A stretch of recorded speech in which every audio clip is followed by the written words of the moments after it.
Hello, and welcome to the 2018 Sonoma County Point-in-Time Count Training. Thank you for joining us in this important effort to improve the understanding of homelessness in Sonoma County. The count will be conducted in two primary phases, separating the count and survey efforts. We will share additional details regarding the methodology as this training continues. If you participated in previous point-in-time count efforts, you will notice that the 2018 count will be conducted in a similar fashion. If you are brand new to the count, welcome. We are excited to have you join us. In this training, we will cover the following: the purpose of the point-in-time count, the definition of homelessness used for the count, how to conduct the count, and reminders and next steps. There are several reasons why Sonoma County conducts a yearly point-in-time count. The U.S. Department of Housing and Urban Development, or HUD, requires all communities that receive federal funding for homeless services to conduct a point-in-time count, or a PIT count, of all persons experiencing homelessness during the last 10 days of January. Due to the Sonoma fires of 2017, the 2018 Sonoma count was delayed until the end of February. Counts of people who are unsheltered, meaning living outdoors, in vehicles, tents, or other similar locations, are currently required every other year. However, Sonoma County chooses to count the population every year in order to better inform local and statewide responses to homelessness by using the most current data possible. This figure shows the different components that the count includes to make sure all people experiencing homelessness in Sonoma County are represented in the count. You will be participating in the general street count, which is highlighted in the middle box on this slide. The general street count is a visual count of people who are currently unsheltered and will take place during the early morning hours of Friday, February 23rd, before people begin moving through their day and before people staying in shelters leave the facility. Timing and coordination are important to avoid duplication, so areas surrounding shelter locations should be counted first. Rural regions and non-shelter areas may also be subject to special arrangements. We will discuss how your team should prioritize counting locations within your assigned count area, such as shelters, later in this presentation. The other components include the shelter count, the youth count, and the survey. The shelter count collects information on the number of people staying in shelter programs across Sonoma County during the night of February 22nd. The youth count, which focuses on counting unaccompanied young people under the age of 25 who are experiencing homelessness, will take place during the afternoon and evening hours of February 23rd. Finally, the survey component is conducted in the 2 to 3 weeks immediately following the general street count. Surveys are conducted with a representative sample of people experiencing homelessness across Sonoma County and provide us with a better understanding of what homelessness looks like in the region, including information on veterans, families with children, and people experiencing long-term homelessness. The federal definition of homelessness used for PIT counts is as follows: individuals and families who lack a fixed, regular, and adequate nighttime residence, including individuals and families with a primary nighttime residence that is a public or private place not designated for or ordinarily used as a regular sleeping accommodation for human beings. Here are some examples of what may be included and what is not included in the definition of homelessness used for the count. Although the people listed as not included are precariously housed or otherwise at risk of being unsheltered, the Federal Department of Housing and Urban Development, or HUD, does not include them for the purposes of this count. HUD considers individuals living in the following locations to be experiencing homelessness for the point-in-time count: tents, makeshift shelters, streets, vehicles, parks, abandoned buildings, bus or train stations, airports, or camping grounds. HUD does not consider individuals living in these locations to meet the point-in-time count definition of homelessness: couch surfers, double-ups, rehabilitation or mental health facilities, most in jail or prisons, or awaiting eviction or foreclosure. The general street count is a visual count of people residing on the streets, in parks and open spaces, in tents, in vehicles, in abandoned buildings, or in makeshift shelters constructed of tarps, cardboard, or other materials. The street count will be conducted while people are still in public shelters in the morning, which will help us have an unduplicated count of everyone experiencing homelessness that day. To avoid duplication, we ask you to count the areas surrounding the shelters first. As a reminder, volunteers will not be paid for their time, nor will volunteers be reimbursed for their mileage. Guides, who are individuals who have previously or are currently experiencing homelessness, will be paid a cash stipend upon completion of their count route. This stipend includes $15 for attending an in-person training session the week before the count and $15 per hour spent working on count day. All guides are expected to attend an in-person training session the week before the count and will be provided a 2018 pit count referral card and training attendance card at their training. Guides will need to show this card to the deployment center captain after their team returns from the field in order to receive payment for attending training. All payments will be made by the deployment center captain after the teams return to the deployment center on the day of the count. Here you can see what to expect on the morning of the count. Guides and volunteers will arrive at 6 a.m., and the goal is to have you out the door and in the field as soon as possible so that your team has adequate time to cover your route.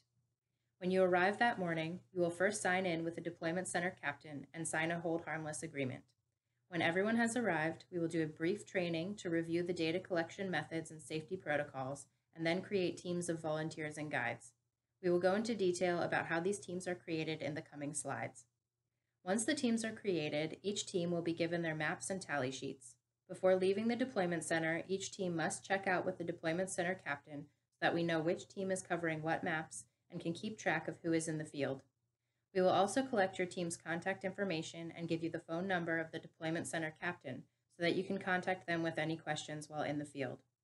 When you have completed your count assignment, your team must return to the deployment center and check in with the deployment center captain. This is when we will collect and review your data, ensure everything is correctly recorded, and clarify with your team if there are any inconsistencies or questions. Upon completing the check-in process, guides will receive payment for their time spent in the field as well as their time spent attending an in-person training session. We expect all teams to return to the deployment center by 10 a.m. You may come back before that if you finish your map areas early. Please call us if you think you're going to be out any later than 10 a.m. or if you need additional help to complete your assignment. We strongly encourage you to conduct as thorough of a count of your assigned maps as you can. On the morning of the count, you will arrive at the deployment center you signed up for or were otherwise assigned to. Here are some examples of what a deployment center might look like, which will include sign-in tables for when you first arrive, coffee or other refreshments, and checkout tables for when your team is ready to deploy. Here you can see how we will create our teams on the morning of the count. This process requires volunteers and guides to wait for their team assignment before deploying into the field, and we greatly appreciate your patience, flexibility, and cooperation during this time. The deployment center captain will match up 1 to 2 volunteers with a guide with lived experience of homelessness, and will then assign each team 2 to 3 maps to cover on their route. We will try our best to send you to areas that you are familiar with, but please remember that we are responsible for covering the entire county and that you may be sent to an area that you do not know as well. Your team might also be assigned to an area where you will see very few or 0 persons experiencing homelessness. This data is very helpful to us, and it is important that we cover every area to ensure that we are not making any assumptions about where individuals experiencing homelessness are in Sonoma County, and to ensure that we conduct the most accurate and robust count possible. Please also be mindful that depending on how many volunteers and guides show up on the day of the count and the number of count areas that need to be covered, we may ask larger groups of volunteers to split into smaller groups to ensure a complete count. While we will make an effort to assign larger volunteer groups to areas that are next to each other, we may not be able to accommodate all requests and appreciate your understanding and cooperation. There are 2 different types of participants on each team during the general street count: volunteers and guides. This slide outlines the differences between guides and volunteers. A guide is an individual who has previously or is currently experiencing homelessness and uses their knowledge to identify individuals experiencing homelessness during the general street count. They will guide their team towards locations in their assigned count area where individuals experiencing homelessness are likely to be seen and will help distinguish between safe and potentially dangerous situations. Guides are compensated for their time and contributions to the count in the form of a $15 an hour cash stipend. A volunteer will provide consultation and support in team decisions. They will be in charge of transporting their count team through their assignment and will help ensure that full coverage of the map is achieved. Please note that volunteers are not paid for their participation in the count, nor do they receive a gas or mileage reimbursement. Teams should note that because we are covering the entire geography of Sonoma County, there may be instances where the guide is not personally knowledgeable about the specific route that the team is covering. However, guides are still able to draw on their first-hand experience of homelessness to help identify potential locations or persons based on previous experiences and signs in the environment.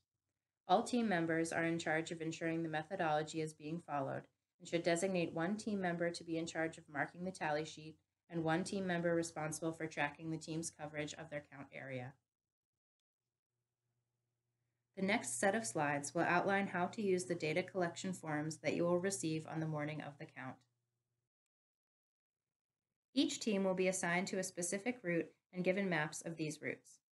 Your route is outlined in orange. Please stay within the orange line. Often, the boundary of your route is a street.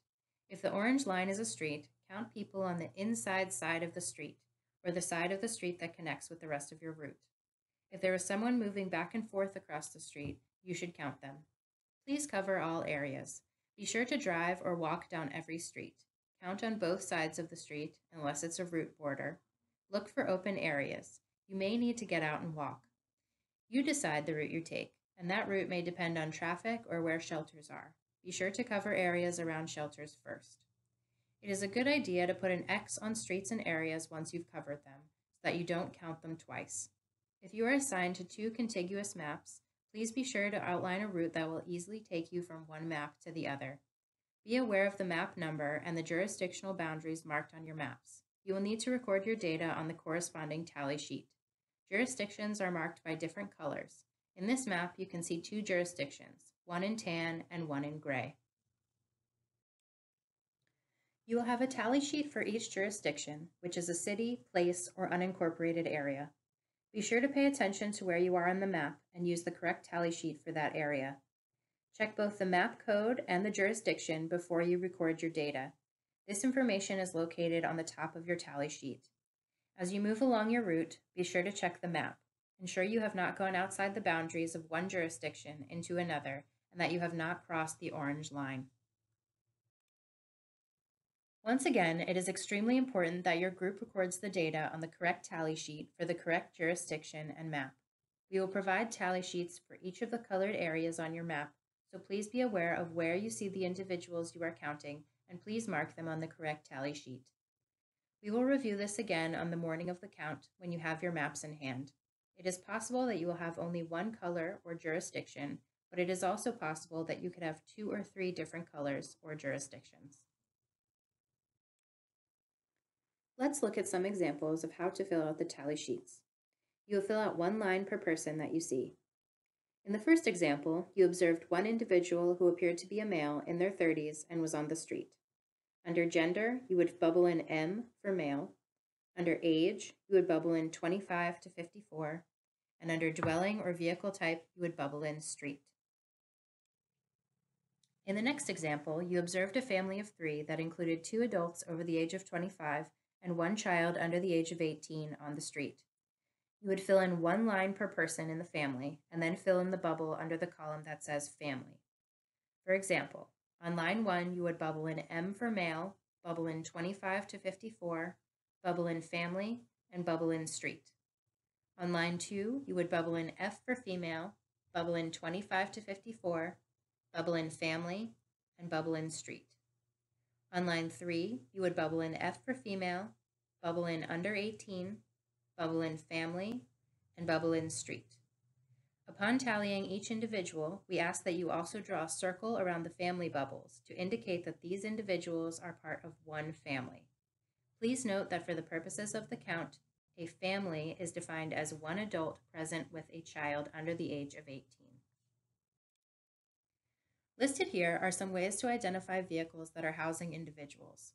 We want to maintain a respectful distance, so please do not walk up and look inside the vehicle, knock on the vehicle doors or windows, or shine flashlights into the vehicle. Instead, here are some signs to look for that can indicate whether someone is living in the vehicle or not.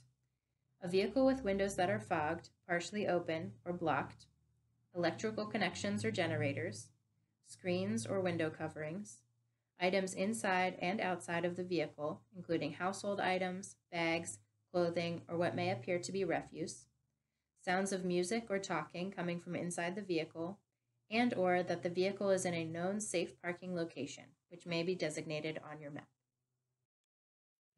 If you find a car, RV, or van that looks inhabited based on the signs detailed on the previous slide, but you cannot determine how many persons are residing in the vehicle, please record only the vehicle type, leaving the fields of gender, age, and family blank. The example on this slide features a scenario your team might encounter: a vehicle whose windows are covered with belongings on the outside of the vehicle. In this case, you would bubble in car under dwelling or vehicle type. Additionally, we ask that you record the last 4 digits of the license plate of each vehicle you include in the count. The reason we request that you document the last 4 digits of the license plate number is to help us avoid count duplication. Vehicles move quickly, and this helps to ensure vehicles are not counted twice. The field for listing the last 4 digits of the license plate number is located on the back side of your tally sheet. Please make sure that the number of the row where you write the vehicle license plate matches the row number on the front side of the tally sheet. In this case, the car was marked on row 1 on the front side and row 1 on the back side. We take the privacy and confidentiality of people experiencing homelessness seriously. Please note that the vehicles are not traceable or able to be tracked down using these numbers. Additionally, these numbers are only for the use of the research consultant team from Applied Survey Research and will not be shared with any persons, organizations, or authorities outside of ASR. An encampment is defined by 2 or more tents or makeshift shelters that are grouped together. Here are 2 examples of encampments that you may see on your route. In the first example, you observed an individual who appeared to be male and in his 30s outside a tent. You also observed a tent directly next to his, with an individual who appeared to be male and in his 60s standing outside. You would fill in 1 line per individual. So on line 1, you would bubble in M for male, bubble in 24 to 54, bubble in tent, and bubble in encampment. On line 2, you would bubble in M for male, bubble in 55 plus, bubble in tent, and bubble in encampment. Similar to how we designate individuals as part of a family, we ask that you draw a circle around the encampment bubbles to indicate that this is one encampment. In the second example, you observe 3 tents together, but do not see any individuals. In this case, you would fill out 1 line per tent or makeshift shelter. On line 5, you would bubble in tent and bubble in encampment. On line 6, you would bubble in tent and bubble in encampment. And on line 7, you would bubble in tent and bubble in encampment. Again, you would draw a circle around the encampment bubbles to indicate that this is one encampment. Safety is a top priority while out in the field. Please take note of the following items when you are out conducting the count. Please be safe and do not take any risks. Do not approach individuals and ask them if they are experiencing homelessness. Please observe and tally only. Do not take photos while in the field to protect the privacy of those being counted. Please keep all locations and information confidential and do not discuss them after the count. Please stay with your teammates. Be respectful of those you are counting. If you have any problems or questions, please call your deployment center captain. Once again, safety comes first for all count participants. If an area seems too unsafe to cover, do not enter it. Mark the area on your map to show your deployment center captain when you return. Some of these areas will have special count teams to cover them. Please do not advertise your count location and be sure to keep all information confidential after the count. We ask that you do not take pictures while you are out on your route or return to locations discovered during the count process. It is extremely important that we respect those we are counting and that they have confidence in the point-in-time count process. We will review safety and confidentiality protocols again on the day of the count. If you have a true emergency, please call 911 and then notify your deployment center captain when appropriate. Here are a few tips on how to prepare for the count. Wear comfortable shoes and clothing. Dress warmly. Wear a jacket, sweatshirt, raincoat, gloves, hat, etc. Bring a car if possible. Bring a fully charged cell phone. Bring a flashlight. The count will happen rain, snow, or shine, so be sure to bring an umbrella or cold weather gear if necessary. And of course, be sure to get plenty of rest the night before. We will be in touch with you regarding any specific deployment location information, as well as reminders as we approach the day of the count. Please feel free to contact us at the listed email or phone number with any questions you may have. Thank you in advance for your participation in the 2018 Point in Time Count in Sonoma County. Please encourage your friends, family, and colleagues to join us this February by directing them to the volunteer registration link listed here. We couldn't do this without you, and we look forward to seeing you on February 23rd.